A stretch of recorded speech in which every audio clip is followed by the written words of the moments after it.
মৌলভীবাজারের কুলাউড়া সীমান্তে কিশোরী স্বর্ণা দাস হত্যার সপ্তাহের ব্যবধানে বিএসএফের গুলিতে ঠাকুরগাঁও সীমান্তে প্রাণ গেল আরেক বাংলাদেশি কিশোরের।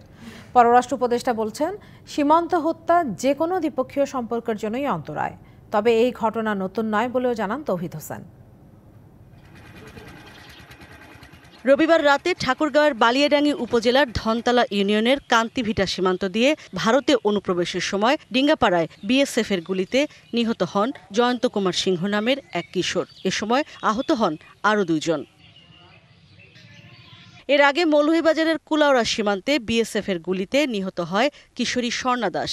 সে সময় বাংলাদেশের পররাষ্ট্র মন্ত্রণালয়ের পক্ষ থেকে প্রতিবাদ জানিয়ে কড়া বার্তা দেওয়া হয়েছিল। এমন বাস্তবতায় ভারতের সাথে সম্পর্ক আরও নাজুক হয়ে পড়ছে কিনা সোমবার দুপুরে পররাষ্ট্র মন্ত্রণালয়ে এমন প্রশ্ন ছিল পররাষ্ট্র উপদেষ্টার কাছে। এ ধরনের ঘটনা ভালো সম্পর্কের অন্তরায় বলে মনে করেন তৌহিদ হোসেন।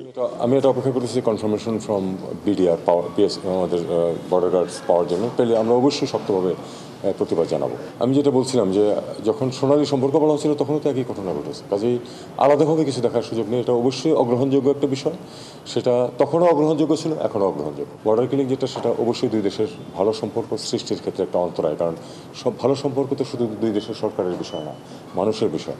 একটি মানুষ যখন বর্ডারে গুলি খেয়ে মারা যায়, সারা দেশের মানুষের মধ্যে একটা রিপারকাশন হয়।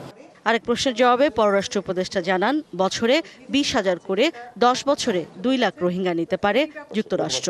সম্ভাবনা এখনো রয়ে গেছে, সেটা যদি হয় 2 লাখ একটা সংখ্যা, সেটা আমরা ট্রাই করতে পারি।